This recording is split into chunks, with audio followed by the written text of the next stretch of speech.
This is Steven Spinello, and you're listening to UC3P.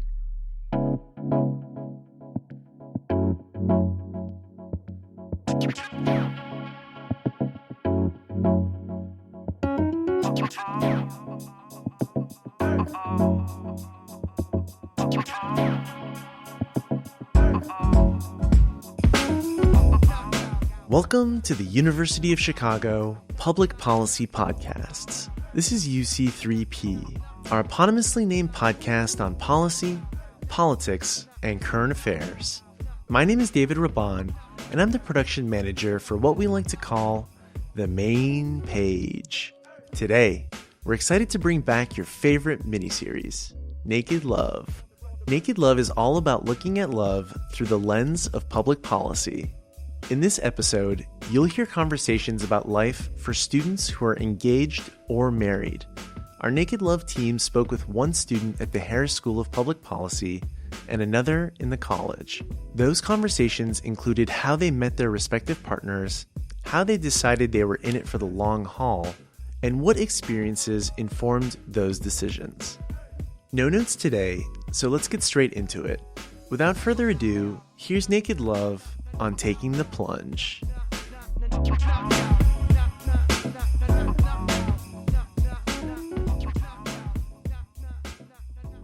According to a quick social media survey of UChicago students from both the Harris School and the college, more than 90% of the 50 respondents said they would like to get married someday, or have strongly considered the possibility. Let's explore our community's views on this institution in more detail. This is Naked Love, and we're back with a new episode. We are your hosts, Katie James and Ivanna Shevel. Today we'll be talking about marriage, long-term commitment, and risk.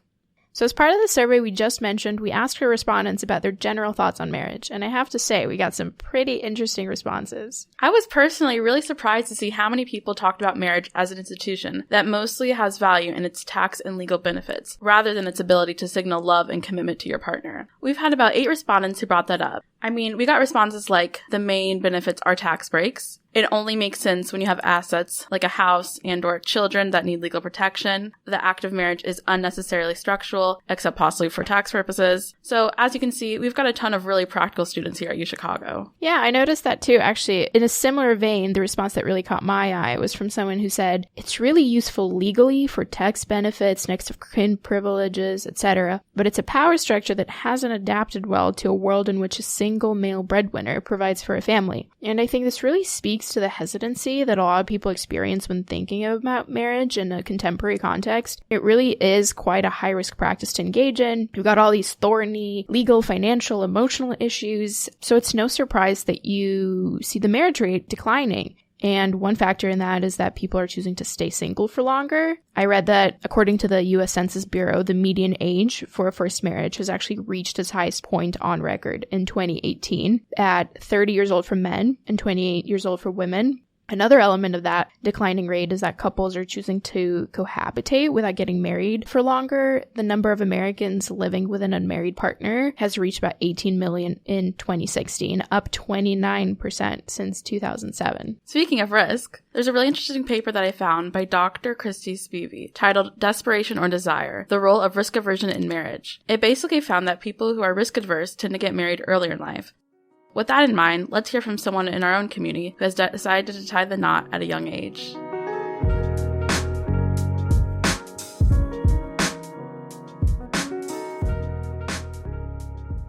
This is Ivanna Shevel at Naked Love, and I'm here with a fellow college student, Damon. Thank you so much for joining us. Yeah, no problem. So in this episode, we're talking all about marriage, and we wanted to cover a range of perspectives and experiences, including that of a younger couple. So just to start us off, tell me a little bit more about yourself. My full name is Damon Huff. I am a freshman here at the university. I intend to study biochemistry while I'm here. I'm married, not married, engaged currently. Plan to marry my fiance, Chemistry Richardson. Yes, her legal name is like the science. Wow. I'm from Missouri. She lives back home right now because she's finishing college back there. She plans to move up here next year after we get married this summer in June. Wow. Awesome. Congratulations on the engagement. So let's start at the beginning. How did you two meet? We kind of had a mutual group of friends back in like 8th grade, but I didn't really get to know her that well until my sophomore year. She did not like me at first, and that was due to a kind of a complicated situation where like the guy that she was dating at the time, I had kind of split up his previous relationship. Wow. And so I got to know chemistry in biology class. That's a great one, yeah. Stephanie Glenn, if she somehow ends up listening to this, thanks for letting us listen to music and just make jokes and laugh together. Throughout sophomore year, we just became better friends. By the end of my sophomore high school year, I think in like May, her and the other guy broke up and we kind of started talking. But her parents didn't really approve of me at first due to my little brother having a bad rep in the neighborhood. He was just kind of like Dennis the Menace. And so she, due to pressure from her parents and like just not being sure, she went back to Trevor. That's the name of her ex. And then junior year rolled around and it's the homecoming dance. Her and Trevor get into an argument. He ends up leaving and it's just her there. It's really cheesy. I didn't like take her hand and dance with her because, you know, there was a complicated history there, but that mutual group of friends that I mentioned previously, we all kind of banded together and we all ended up dancing together. And it was a really nice time. That's really sweet. A week later, Kim admitted that she loved me. I had told her first, like while she was with her ex. I know, bad on me, but I had to let it be known. And we've been together ever since September 21st of 2017. So it's a long distance relationship at the moment. Currently, yeah. How has that been for you two? It's been pretty hard on both of us. I think her more so than me. And we knew that it'd be hard because I found out, I think like December of 2018 that I got accepted here. We deal with it through a lot of FaceTime and a lot of video calls and stuff. When you were applying to colleges, was that something you were thinking about? Yeah, proximity to home was definitely a concern of mine. I actually applied to college through a program called QuestBridge, and I applied to WashU in St. Louis because that would have been the closest option. Didn't get in, and Chicago is my second option. Okay, when you were dating, did you have any discussions about the possibility of getting married, and at what point did you start having those discussions? We did discuss it. I think it was about probably like 9 months into the relationship. We didn't have any serious plans at that time, but yeah, we definitely saw a future together. And then how long were you together by the time that you proposed? We were together a little over a year. Around our 1 year anniversary, she started making jokes about like getting married. And I'm not gonna lie, it kind of freaked me out at first. You know, I was like, do I want to do this? And like, I really sat down and started thinking about it all of October and into November. I wanted to do it very traditionally. So I decided to ask her dad as per the custom, and he was kind of quiet at first when I asked him. He just kind of like took this really deep breath for like what seemed for eternity. He was just like, yeah. And what he told me was, you know that we love Kim a lot, and we know that she's getting older and that she's going to move out, and obviously on that day we're going to be very sad. We don't really want anyone to sort of take her away, but if anyone were to be that person, I would want it to be you. So that worked out well. Yeah. Yeah. I wasn't expecting it, honestly. When you asked her, was she surprised, or did you have the sense that she felt like it was coming? So it was kind of forecasted for a couple of reasons. One, I let it slip that I was going to ask her dad. So that kind of ruined things.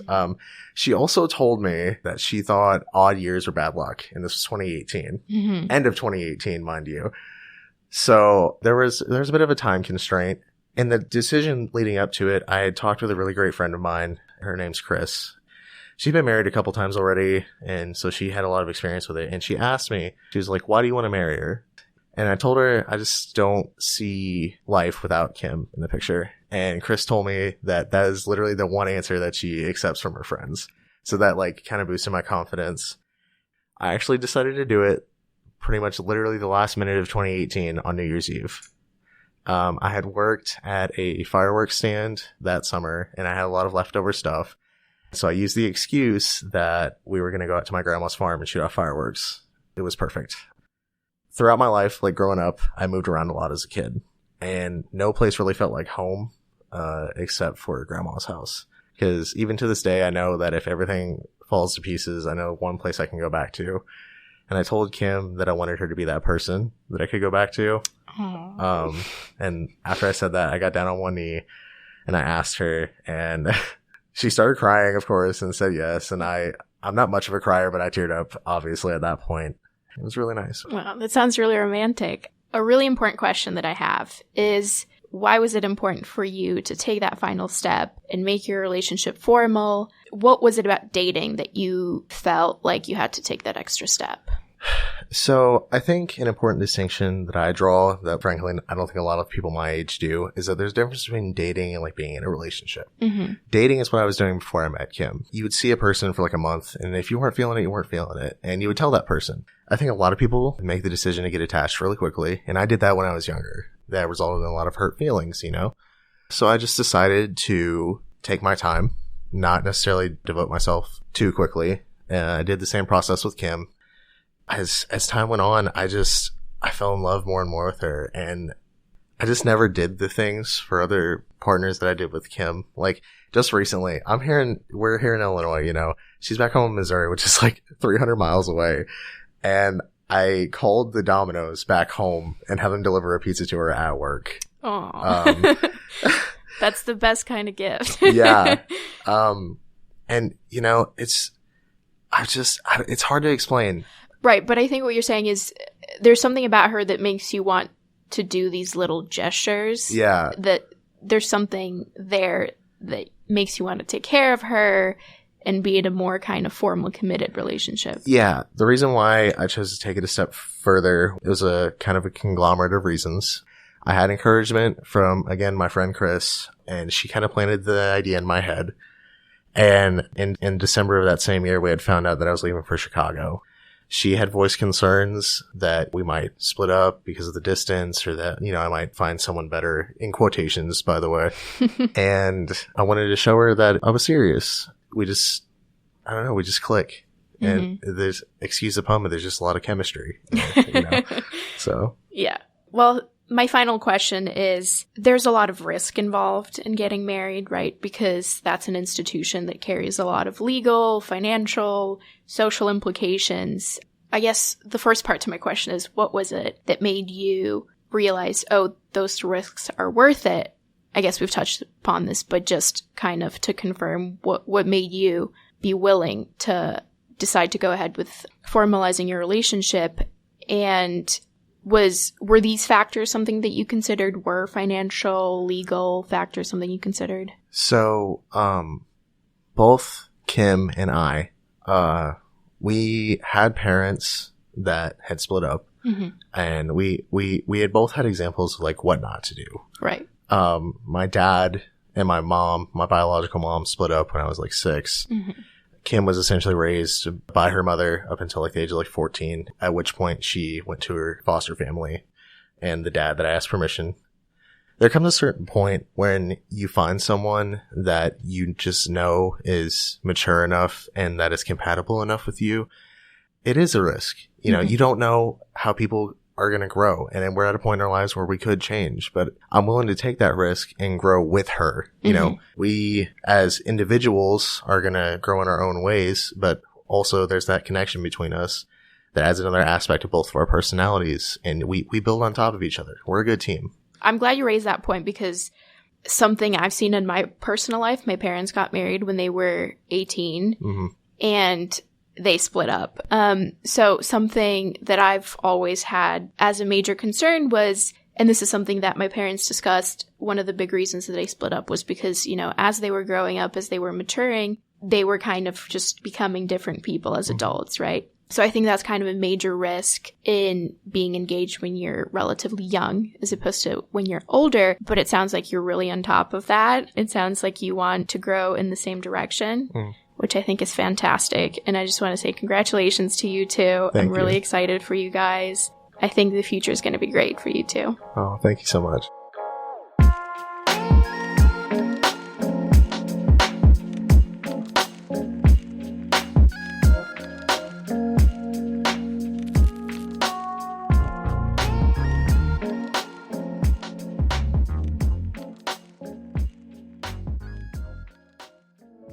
Chicago, the Windy City, the city of broad shoulders, the second city, is complicated. Known for its legacies of segregation and political corruption, Chicago has a lot to grapple with. On Chicagoland, we bring you conversations with activists, journalists, politicians, and others who are working to address these issues. You can find Chicagoland wherever you listen to podcasts. From University of Chicago Public Policy.